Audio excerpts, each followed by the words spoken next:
Hey guys, welcome to resource point. आज हम लोग डिस्कस करने वाले वीज़ एंड आइज के करंट अफेयर्स जो कि हमारी जनवरी मंथ की है। तो काफ़ी टॉपिक हमारी कंप्लीट हो गई है। आज हम लोग स्टार्ट करते हैं यहाँ पे कल्चर की जितनी भी टॉपिक है आपको आज ही इसी लेसन में मैं प्रोवाइड करती हूँ।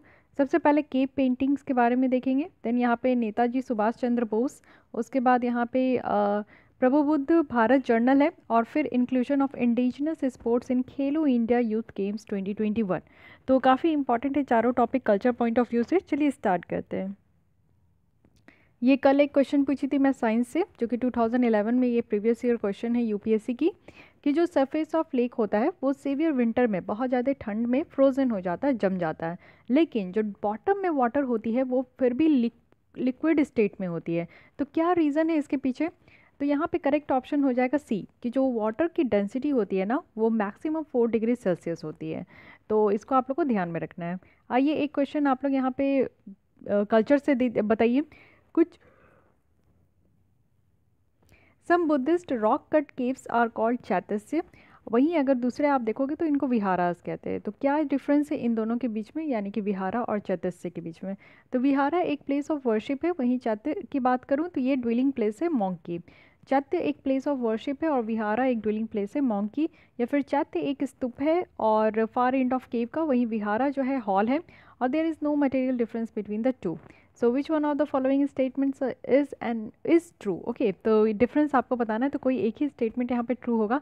तो चैतस्य और विहारा के बारे में बताइएगा। आइए अभी हम लोग आर्टिकल पे चलते हैं। अगर मुझे याद रहा तो लास्ट में मैं इसके आंसर को डिस्कस कर लूँगी। तो चलिए स्टार्ट करते हैं केव पेंटिंग्स के साथ। रिसेंटली वर्ल्ड की जो ओल्डेस्ट नोन केव पेंटिंग है, जो कि पेंट किया गया है एटलीस्ट 45,500 ईयर्स अगो, वो यहाँ पे लाइमस्टोन केव, जो कि आपका इंडोनेशिया में एक जगह है लियांग तोडंग, तो वहाँ पे ये पाया गया है। तो आप लोग समझ सकते हो कि केव पेंटिंग, केव मीन्स आप लोग जानते हो किसे गुफा को कहते हैं, और उस गुफा में पेंटिंग करना। पहले के लोग जो है पेपर पेन में तो पेंटिंग नहीं करते थे। पहले के लोग आप लोग को पता है कि दीवारों में पेंटिंग करते थे, साथ ही ये दीवारों को काट काट के वो लोग नक्काशी बनाते थे। तो आज के डेट में कई जगह आपको टेम्पल्स में वो सारे नक्काशी देखने को मिलेंगे ही। तो ये जो केव पेंटिंग पहले होता था वो भी आप समझ सकते हो कि कितना पहले है, 45,500 ईयर्स अगो है। तो ये आप लोग समझ सकते हो। तो ये भी आपका एक क्वेश्चन बन सकता है कि कहाँ पे ये अभी केव पेंटिंग पता चला है। तो ये इंडोनेशिया में। ये जो केव पेंटिंग है ये अनकवर्ड है साउथ सुलेवेसी में, जिसमें कि लार्ज साइज आपको लाइफ साइज डिपिक्शंस देखने को मिलेगा। साथ ही इससे पहले ओल्डेस्ट जो डेटेड रॉक आर्ट सीन था वो यहाँ पे बताया जा रहा था कि 43,900 ईयर्स अगो पहले ये मिला था। तो इसमें आपको देखने को मिला है कि hybrid human animal being hunting Sulawesi warty pigs और ड्वार्फ बॉविड। तो ये जो केव पेंटिंग बनाया जाता है तो उसमें किसी भी चीज़ की तो पेंटिंग बनाई जाती होगी ना। तो यहाँ पे आप देखो कि हाइब्रिड यानी कि ह्यूमन और एनिमल को मिलाकर एक पेंटिंग बनाई जाती है, जिसमें कि आपका एक पिग और या बॉविड्स एक तरीके का आपका स्पेशीज होता है, उनको ये पिक्चर्स में बनाते थे मेनली। अब समझिए कि केव पेंटिंग इंडिया में है कहाँ और क्या है, इसके बारे में कुछ समझ लीजिए। इंडिया में आप देखोगे तो सबसे पुरानी जो पेंटिंग है उसको रिपोर्ट किया गया था पैलियोलिथिक टाइम्स के समय में। ये एरा है तो ये पैलियोलिथिक टाइम्स के समय में ही ये आपका केव पेंटिंग देखा गया था। ये जो केव पेंटिंग है ये मैनिफेस्टेशन है, यानी कि होमिनिन्स का ये आपका डेवलपमेंट देखने को मिलेगा। यानी कि बहुत सारे मेसोलिथिक केव पेंटिंग्स जो है इस समय निकल कर आए थे। यहाँ पे कोई भी कॉन्करेंट इन्फॉर्मेशन तो नहीं है, इट मीन्स कि एक पक्का सबूत तो हमारे पास इन्फॉर्मेशन नहीं है कि जो लोअर पैलियोलिथिक पीपल्स है वो यहाँ पे इस तरीके के ऑब्जेक्ट को प्रोड्यूस कर पाए थे कि नहीं। लेकिन जो फर्स्ट डिस्कवरी हुई थी, पहली बार जो रॉक पेंटिंग की डिस्कवरी हुई थी इंडिया में, वो 1867 या 68 में। वो भी यहाँ पे आप लोग देखो कि आर्कीबोल्ड चार्ले, जो कि सोहागी हत में हुआ था, और ये मिर्ज़ापुर यूपी में है। तो सबसे पहले कहाँ पे रॉक पेंटिंग का डिस्कवरी हुआ था? तो मिर्ज़ापुर में यूपी में हुआ था। ये जो केव है भीमभेटका, इसके लिए आप लोग पढ़े होंगे। अगर आप लोग आर्ट एंड कल्चर की अगर स्टैंडर्ड बुक फॉलो करना चाहते हो तो एक तो आपकी नितिन सिंघानिया है, बट नितिन सिंघानिया बहुत ही मोटी है और उतना आपको जो है ना उसके आउटपुट नहीं मिलेंगे। आप पढ़ने में बहुत सारा समय बर्बाद कर सकते हो, बट उससे जो क्वेश्चन निकल कर आते हैं वो बहुत रेयर होते हैं, या फिर एक दो देखने को मिलेगा। तो मुझे नहीं लगता कि that book is enough for this examination, and उसको फॉलो करना चाहिए। तो बेटर बुक अगर आप लोग फॉलो करना चाहते हो तो एन की 11-12 लेवल की फाइन आर्ट्स की बुक आती है उसको आप लोग ज़रूर फॉलो कीजिए। उसमें बहुत अच्छे तरीके से डिटेल में और छोटी सी पतली सी बुक है, तो 3-4 बार आप पढ़ जाओगे तो आपकी काफ़ी कॉन्सेप्ट वहाँ से क्लियर हो जाएगी। भीमबेटका के बारे में भी स्टार्टिंग में बहुत अच्छे से दिया गया है उसमें, तो प्लीज़ उसको फॉलो कीजिएगा। जो केव्स है भीमबेटका का, वो डिस्कवर किया गया था 1957 से 58 के बीच में। और ये जो आर्कियोलॉजिस्ट है यानी कि वीएस वाकांकर के द्वारा ये आपका डिस्कवर किया गया था। अब देखते हैं प्री हिस्टोरिक केव वेव्स का कहाँ कहाँ डिस्ट्रीब्यूशन है। तो इस तरीके के जो केव पेंटिंग साइट्स है ना, केव पेंटिंग का, तो इस तरीके की जो केव पेंटिंग साइट्स है वो आपका रिपोर्ट किया गया कि हमारे पूरे कंट्री में ही है, पूरे इंडिया में ही है। बट जो रिचेस्ट पेंटिंग है वो आपको विंध्यास रेंज, इट मीन्स कि ये आपका मध्य प्रदेश में और यूपी में देखने को मिलेगा। तो इस तरीके से भी पूछा जा सकता है कि सबसे ज़्यादा केव पेंटिंग कहाँ पाए जाते हैं, तो एमपी और यूपी में। लेकिन अगर कुछ और जोग्राफिकल लोकेशन के अकॉर्डिंग पूछ लिया जाए तो ये भी ध्यान रखना है कि विंध्यास रेंज है और कैमूरियन एक्सटेंशन है, ठीक है, कैमूर प्लेट्यू आपको देखने को मिलता है, तो उसकी एक्सटेंशन में भी ये आपका केव पेंटिंग देखने को मिलती है। ये सारे हिल रेंजेस है जो कि फुल ऑफ पैलियोलिथिक और मेसोलिथिक रिमेन्स है। इस पेंटिंग में जो कलर है वो आपका बहुत ही इंटैक्ट होता है, क्योंकि केमिकल रिएक्शन अगर ऑक्साइड्स का देखें तो ये जो रॉक के जो सरफेस होते हैं, पत्थर के जो आपको सतह देखने को मिलेंगे, उससे रिएक्ट करके यहाँ पे कलर्स जो है बहुत अच्छे तरीके से निखर के आते हैं। टेक्निक क्या यूज़ किया जाता है कलर करने में, तो अगर प्री हिस्टोरिक पेंटिंग में देखें तो जो पत्थर है ना, वो यहाँ पे पहली बार पाउडर से आप देखोगे कि यहाँ पे इसको पाउडर बनाया जाता है। उसके बाद आप देखो कि यहाँ पे इसको पानी से मिक्स किया जाता है और कुछ थिक और स्टिकी सब्सटेंस के साथ, जैसे कि एनिमल्स के फैट हो गए, गम्स हो गए, रेजिन्स हो गए, ट्री वगैरह से आप देखते हो ना कि रेजिन्स होते हैं, गम्स होते हैं, तो उन सबको निकाल के उससे मिलाकर, और brushes were made of plant fibre, यानी कि प्लांट के फाइबर से ब्रश बनाते थे और उससे वो पेंट करते थे। तो यानी कि प्री हिस्टोरिक एरा में कैसे ये पेंट करते थे, तो पहले पत्थरों को चूर चूर कर उसका पाउडर बनाते थे, उसको पानी से मिलाते थे, और उसके बाद कलरिंग के लिए ट्री से जो उसका गम्स निकलता था, फाइबर निकलता था, तो उसको मिक्स करके और एक प्लांट फाइबर से ब्रश बनाकर उसको कलर करते थे। लेकिन बाद में अगर हम लोग देखें तो इसकी मेनली आप देखोगे कि काफ़ी सारे टेक्निक्स यूज़ करने लगे। पिगमेंट्स जो था वो यहाँ पे ऑर्गेनिक बिंटर के साथ या फिर लाइन को भी यूज़ किया जाता था, वो सारे, और ड्राई यहाँ पे प्लास्टर भी यूज़ किए जाते थे, जिसके थ्रू जो है ये आपका टेक्निक अपनाकर यहाँ पे कलरिंग वगैरह किया जाता था। कुछ आप लोग प्री हिस्टोरिक अगर केव पेंटिंग के साइलेंट फीचर्स देखना चाहते हो, तो ये जो पेंटिंग है ये आपका डिवाइड किया गया है 3 कैटेगरीज में। एक है मैन, एक है एनिमल और एक है जियोमेट्रिक।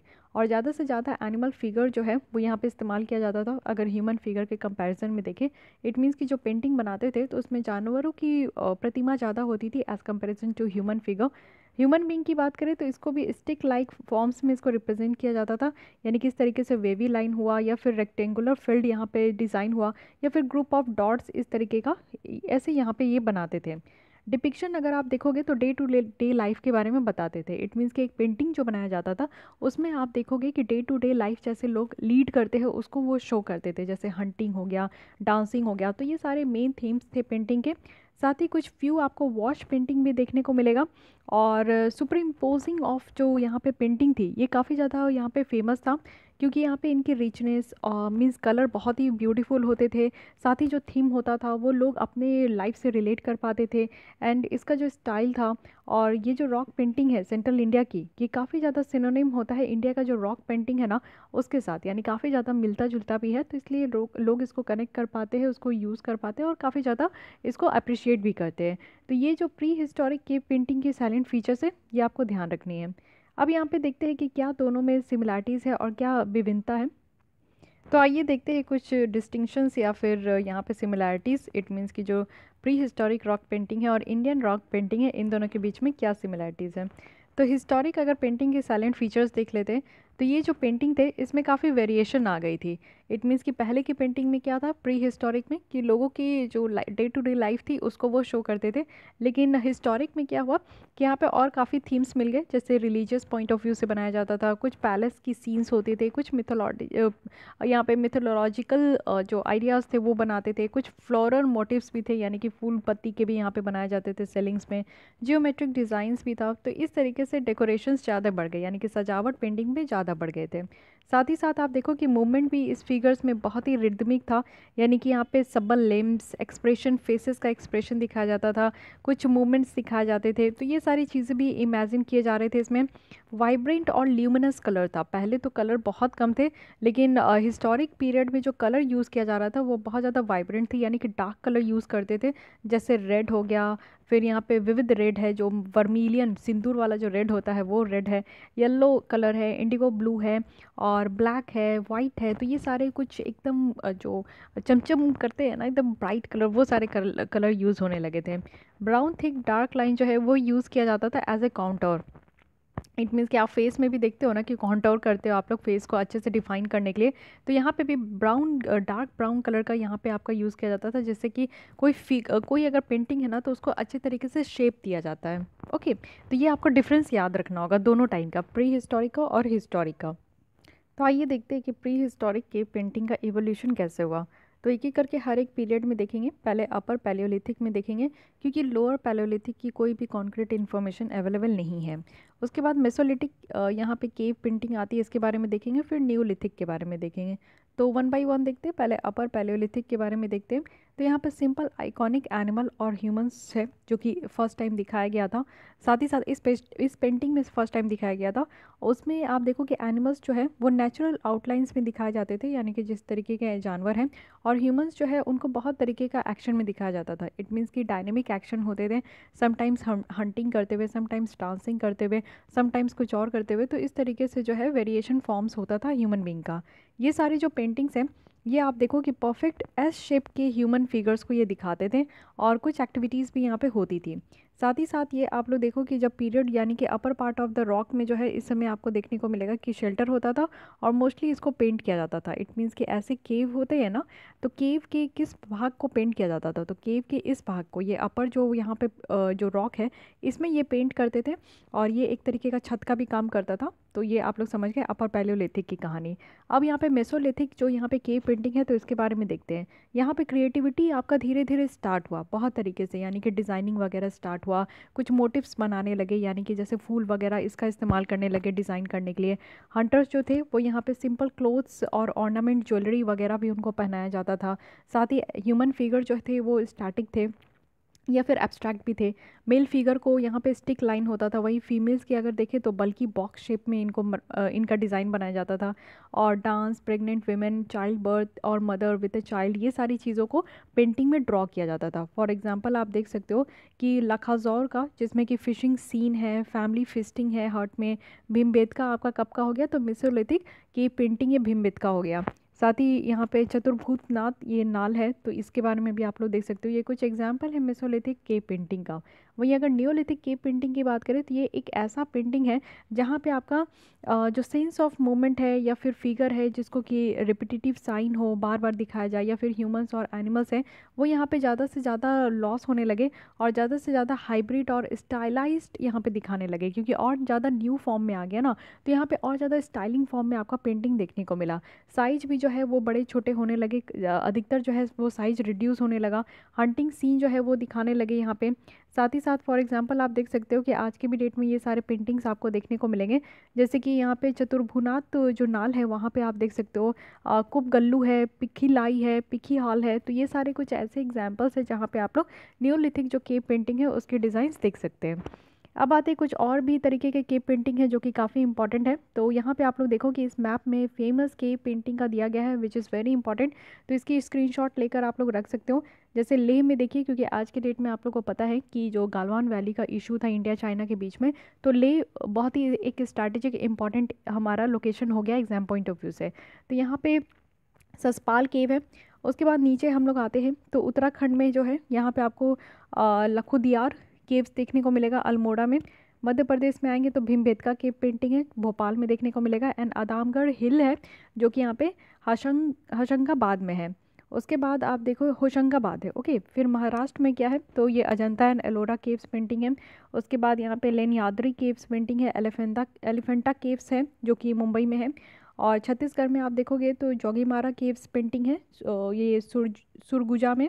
उसके बाद कर्नाटक में आए तो बदामी केव्स है, ये भी बहुत इंपॉर्टेंट है। तमिलनाडु में आप देखो तो यहीं पे ये आपका सिताना वसल पेंटिंग है, तो काफ़ी इंपॉर्टेंट है ये सब, यानी कि 1 2 3 4 5 6 7 7 स्टेट का आपको याद रखना है हमारे यहाँ पे केव पेंटिंग्स। फाइन। अब देखते हैं कुछ अदर एग्जांपल्स देख लेते हैं केव पेंटिंग के। जैसे अजंता केव्स हैं, तो अजंता आप लोग को पता है कि सिर्फ सर्वाइविंग एग्जाम्पल है आज की डेट में 1st सेंचुरी BCE का इस तरीके का पेंटिंग। साथ ही साथ आप देखो कि गुप्ता पीरियड के टाइम में, जो कि 5th और 6th सेंचुरी था, तो बहुत सारे रिचली डेकोरेटेड केव्स जो है उसको ऐड किया गया था इस अजंता केव्स में। बाग केव्स की बात करें तो ये लोकेटेड है आपका बागिनी जो रिवर है उसी के चारों ओर आपको देखने को मिलेगा, और इस केव्स में बुद्धिस्ट पेंटिंग भी है, और ये आपका कब का है तो 5th और 7th सेंचुरी के बीच में देखने को मिलेगा। मोस्ट जो यहाँ पे सिग्निफिकेंट है वो केव नंबर 4 है, जिसको हम लोग यहाँ पे रंग महल भी कहते हैं। इट मीन्स कि द पैलेस ऑफ कलर्स, यहाँ पे डिफरेंट डिफरेंट कलर्स देखने को मिलेंगे। तो ये केव नंबर 4 है under the Bagh cave. Third is Badami cave. तो बदामी जो है वो पहले चालुक्यन जो डायनेस्टी थे उनकी ये कैपिटल है। तो ये जो केव पेंटिंग है ये डेडिकेटेड है किसको, तो लॉर्ड शिव को। और यहाँ पे पहले जो ब्राह्मणिकल पेंटिंग थी उसी को ये कह सकते हैं कि बदामी केव्स में था। उसके बाद सिताना वसल अगर हम लोग बात करें तो ये तमिलनाडु में है। ये रॉक कट जैन टेम्पल है, ठीक है, पाद्यान एरा का, तो ये भी ध्यान रखना है। मेनली यहाँ पे ये जो केव है ना इसमें आपका जैन थीम्स और सिम्बोलिज्म को ये डेडिकेट किया गया है। फिर द मोस्ट इंपॉर्टेंट एलोरा केव, ये जो केव है इसमें आप देखोगे काफ़ी सीक्वेंस ऑफ मॉन्यूमेंट्स दिखाया जाता है, और यहाँ पे harbour, Hindu, Buddhist, Jain temple सब है यहाँ पे। एलिफेंटा और गारापुरी केव्स की बात करें तो ये सारे केव्स जो है ये मिड 5th और 6th सेंचुरी में ये बने गए थे, और यहाँ पे हिंदू, हार्बर, बुद्धिस्ट टेम्पल्स आपको देखने को मिलेंगे। तो ये ध्यान रखना है कि किस तरीके के केव में किस तरीके के यहाँ पे हिंदू, बुद्धिस्ट या जैन किसकी टेम्पल है यहाँ पे, वो भी ध्यान रखनी है। तो ये रहे हमारे पूरे केव्स के बारे में, जो कि काफ़ी इंपॉर्टेंट है, और टाइम के हिसाब से आप लोग को सारी चीज़ें पता होना चाहिए। जैसे कि क्लासिफिकेशन भी देखिए कि इंडियन स्टोन एज का, तो हमारे यहाँ पहले लोअर पैलेओलिथिक है, फिर मिडिल पैलेओलिथिक है, फिर अपर पैलेओलिथिक है। तो इसका टाइम पीरियड भी आप देख सकते हो, समटाइम्स ये पूछ लिया जाता है। तो यहाँ पे 20 लाख BCE है, 1 लाख BCE है, और यहाँ पे 40,000 BCE है, 10,000 BCE है। तो ये आपको पूरा ड्यूरेशन देख लेना है कि कब से कब तक का ये लोअर पैलेओलिथिक है, कब से कब तक का मिडिल है, कब से कब तक का अपर है। फाइन। फिर न्यूलिथिक और न्यू एज स्टोन एज भी आप लोग देख सकते हो, तो ये भी आप लोग को ध्यान रखना है। फाइन। अब आते हैं एक बार रिकॉल कर लेते हैं केव पेंटिंग के बारे में, क्योंकि इंडोनेशिया में वर्ल्ड की सबसे पुरानी केव पेंटिंग पाई गई है, तो इसलिए अब ये हमारे इंडिया के पर्सपेक्टिव से काफ़ी इंपॉर्टेंट हो जाता है कि हमारे इंडिया में केव पेंटिंग का स्टार्टिंग कब से हुआ, किस किस तरीके से डिफरेंट डिफरेंट एरा में जो है ये केव पेंटिंग का डेवलपमेंट हुआ, क्या डिफरेंस था प्री हिस्टोरिक और हिस्टोरिक में, साथ ही साथ क्या क्या टेक्निक यूज़ किए जाते थे दोनों पीरियड में, ये हमने देखा। फिर यहाँ पे अपर पैलेओलिथिक, मेसोलिथिक और नियोलिथिक केव पेंटिंग में क्या डिफरेंस है वो देखें। आज के डेट में जो फेमस केव पेंटिंग एग्जिस्ट कर रहा है इंडिया में, जो कि 7 स्टेट में है, इसके बारे में हमने मैप के थ्रू देखा। कुछ और जो एग्जांपल है केव पेंटिंग का जो कि बहुत ज़्यादा इंपॉर्टेंट है उसके बारे में हमने देखा।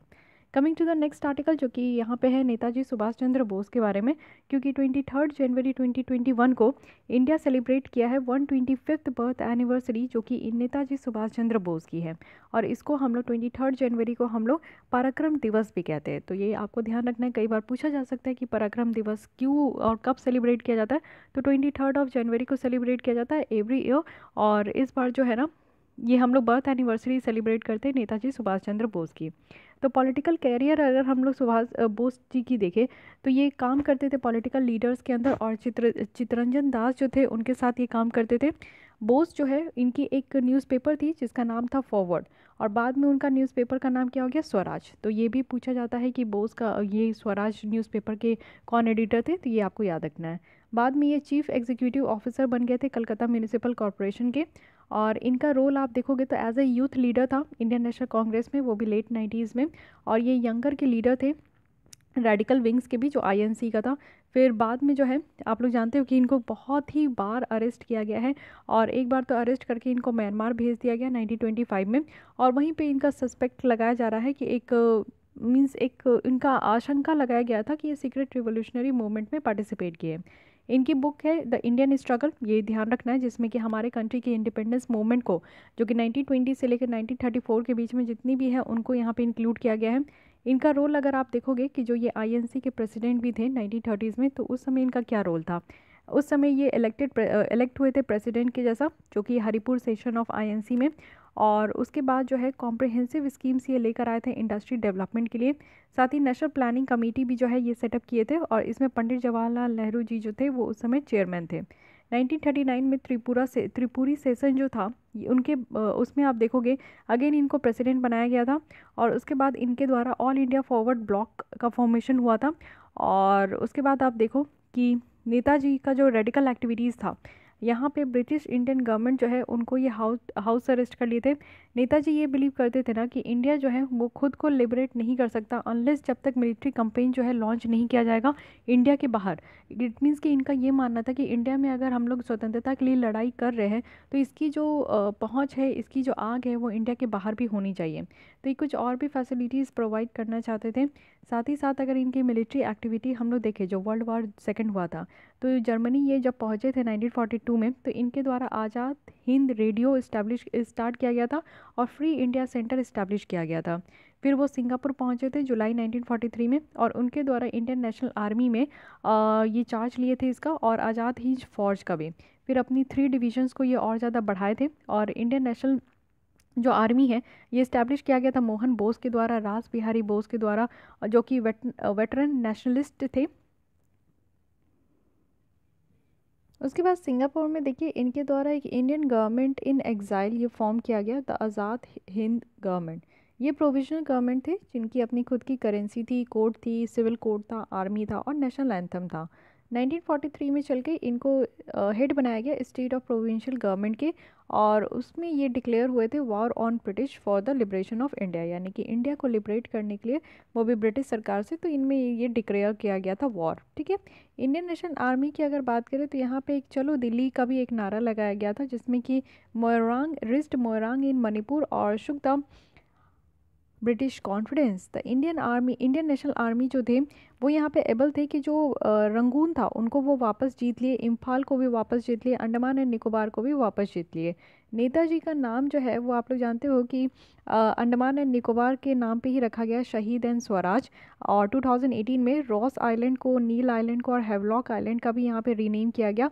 तो रॉस आइलैंड का नाम बदल के नेताजी सुभाष चंद्र बोस द्वीप रख दिया गया, और नील आइलैंड का नाम रख के शहीद द्वीप रख दिया गया, और हैवलॉक आइलैंड का नाम बदल के ये स्वराज द्वीप रख दिया गया।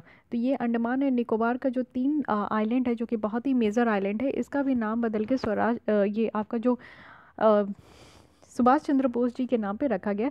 तो इसको भी एक बार याद कर लीजिए। यहाँ पे ग्रेट सैल्यूटेशंस है एवरी आर्मी पर्सनल का, जो कि आज की भी डेट में यूज़ करते हैं, जय हिंद। जो कि आप लोग देखते हो कि बहुत सारे जो है जय हिंद भी हम लोग यूज़ करते। तो जय हिंद जो है ये नेताजी सुभाष चंद्र बोस के द्वारा ही दिया गया था। ठीक है। कैसे इनकी आइडियोलॉजी जो है वो डिफरेंट है दूसरे आइडियोलॉजी के साथ, जैसे कि गांधी जी की या फिर पंडित जवाहरलाल नेहरू की जो सोच थी उनसे ये डिफरेंट इनकी सोच थी।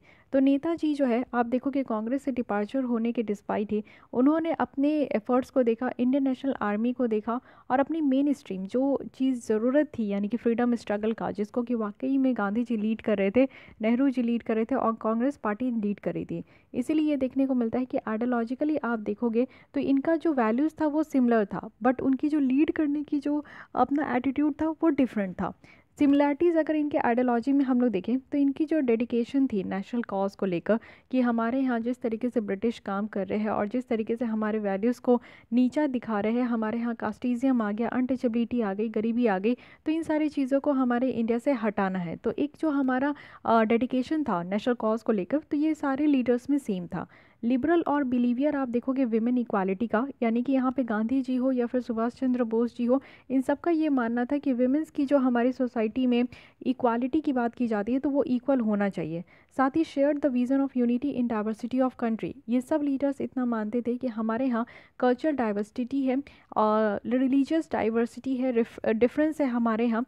तो गांधी जी के द्वारा आप देखो कि अनटचेबिलिटी को लेकर जो छुआछूत है हमारे आर्टिकल 17 में रखा गया, उसके अगेंस्ट में इनके द्वारा काफ़ी काम किया गया। साथ ही जनगण मन, इसको नेताजी के द्वारा ही चूज़ किया गया था क्योंकि ये सेकुलर कंपोजिशन है। जनगण मन इट मीन्स कि इसमें कोई भी तरीके का धर्म को हम लोग नहीं शो कर पा रहे हैं, ना ही कोई रिलीजन को शो कर पा रहे हैं, मीन्स वही वह तो ये हमारा सेकुलर नेशंस को, सेकुलर फीलिंग्स को निकाल के ला रहा है, इसलिए हम लोग जनगण मन को इस्तेमाल करते हैं। ये सारे कुछ ऐसे पॉइंट्स थे जहाँ पे आप देखोगे कि इनके आइडियोलॉजीज सेम थी, बट कुछ ऐसे भी पॉइंट्स हैं जहाँ पे आपको इनके आइडियोलॉजीज डिफरेंट देखने को मिलेंगे। संवैद जो पॉलिटिकल सिस्टम है नेताजी का, नेताजी चाहते थे जस्टिस, इक्वालिटी और लव, जो कि एक बेसिस था इनके सोशलिज्म का। तो यहाँ पे वो एफिशिएंसी और डिसिप्लिन भी वो मेंटेन करते थे। लेकिन वहीं अगर आप लोग देखोगे, नेहरू और गांधी जी के द्वारा जो है इसको इंडोर्स नहीं किया जाता था।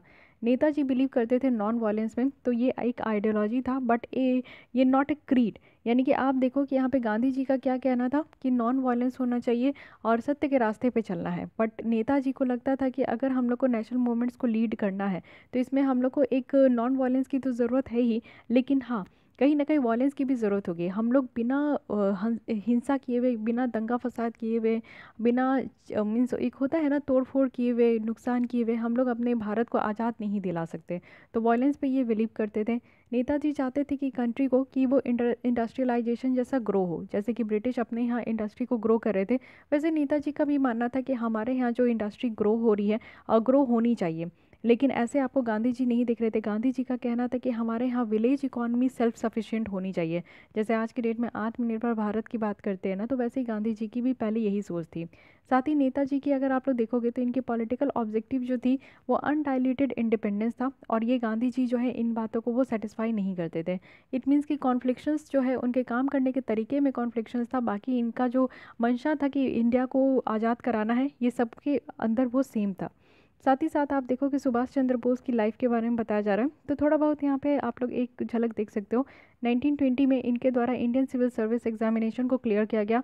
1921 में इनका जो है एक न्यूज़पेपर निकाला गया जो कि स्वराज नाम है।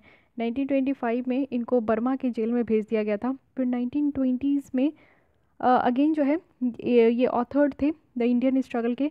1929 में ये प्रेसिडेंट बने AITUC के बारे में, AITUC का इसके बारे में भी देखेंगे। 1938 में ये हरिपुरा सेशन में प्रेसिडेंट बने।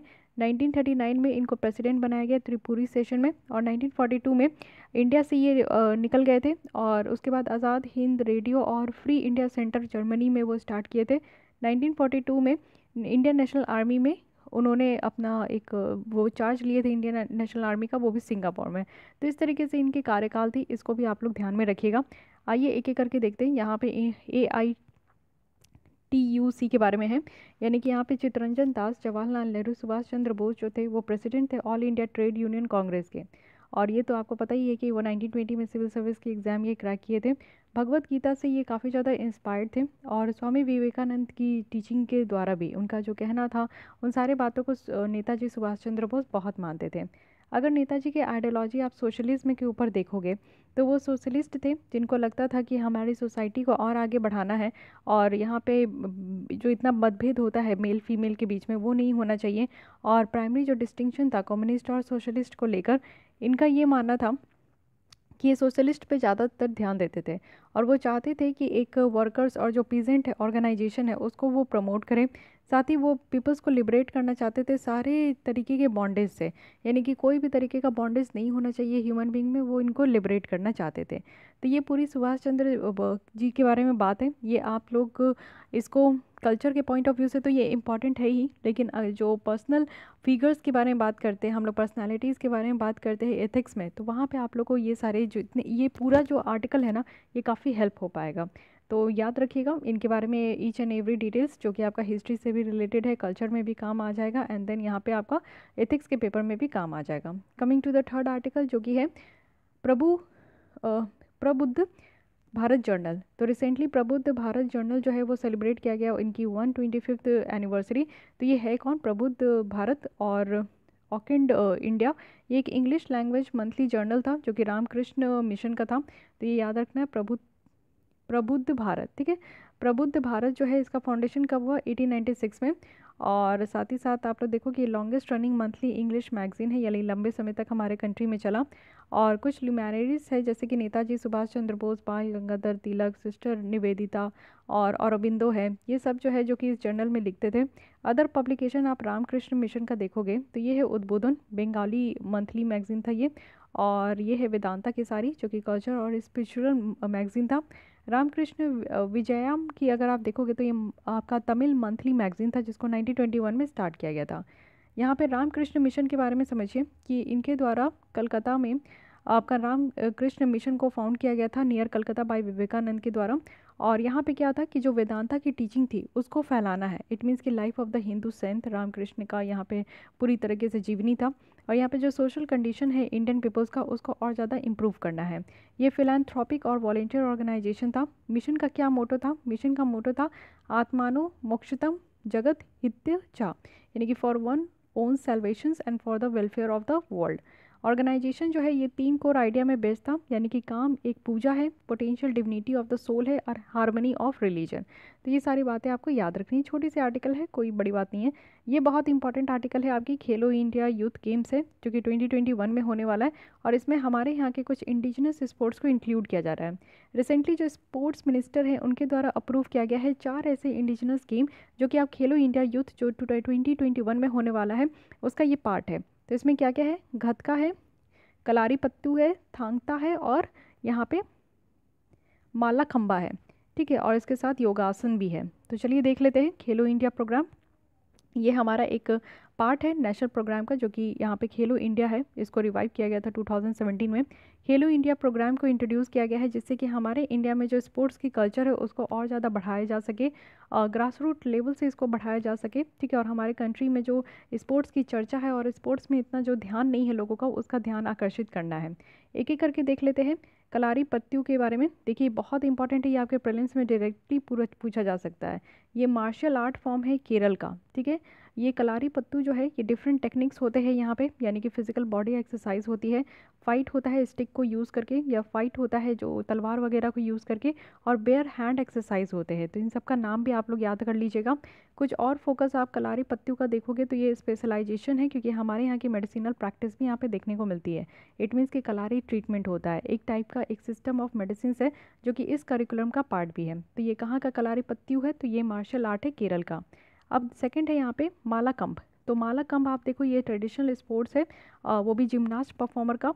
और यहाँ पे आपका योगा वगैरह भी होता है और रेसलिंग भी होती है। और यहाँ पे वेरियस टाइप ऑफ मलाकंब है, जैसे कि मलाकंब ऑन केन है, उसके बाद मलाकंब है, पोल मलाकंब है, पोल में, और हैंगिंग भी है। तो इस तरीके का आपको यहाँ पे याद रखना है। ठीक है, नेक्स्ट है यहाँ पे घतका। तो घतका क्या है? एक स्टाइल है जिसमें कि वुडन स्टिक, लकड़ियों के जो स्टिक होते हैं उससे ये लड़ाई होता है।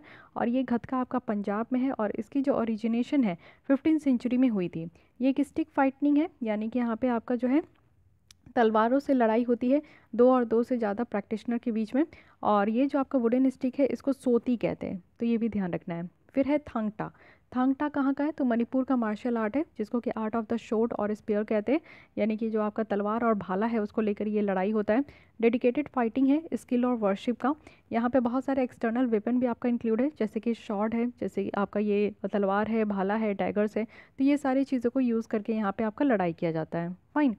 तो यहाँ पे आपको मेनली ये 4 जो आपका इंक्लूड किया गया है हमारे खेलो इंडिया गेम्स में, तो इसको आप लोग के बारे में, आपको इन लोग के बारे में डिटेल पता होना चाहिए क्योंकि क्वेश्चन इसी से बनने के चांसेस बहुत ज़्यादा है। फाइन।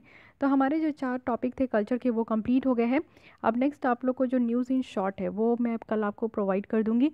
उसके अलावा जो सिक्योरिटी का एक लेसन है वो आपका प्रोवाइड हो जाएगा। ठीक है, तो 2-3 दिन और ये चलेंगे और उसके बाद आपका ये मैगजीन्स कंप्लीट हो जाएगा। तो मिलते हैं हम लोग कल। और आज ये लेसन अच्छी लगी है तो लाइक कीजिए, कोई डाउट कोई सजेशंस होती है तो कमेंट कीजिए। और आप लोग की जो फॉर्म आ चुकी है फॉर्म को ज़रूर फिलअप कर लीजिए। यूपीएससी प्रीलिम्स जो भी 2021 में अपना बैठना चाहते हैं, अटेम्प्ट लेना चाहते हैं, तो प्लीज़ आप लोग ज़रूर फॉर्म अच्छे से पढ़ लीजिए, जल्दी भर लीजिए क्योंकि फर्स्ट कम फर्स्ट सर्व है। और साथ ही साथ आप लोग को टेस्ट सीरीज़ लगानी है विजन आइज की, तो उसके लिए भी आप लोग मेल कर सकते हो ऋषिका CH, जैसे कि आप लोग को पता होगा हमारा मेल ID rishikach77@gmail.com। अगर आप लोग को विजन आइज की टेस्ट सीरीज़ ज्वाइन करनी है या फिर और कोई भी बातें हैं तो वो सारी चीज़ें भी आप लोग अपनी परेशानियां मेल कर सकते हो। तो आज के लिए इतना ही, मिलते हैं कल हम लोग। Thank you.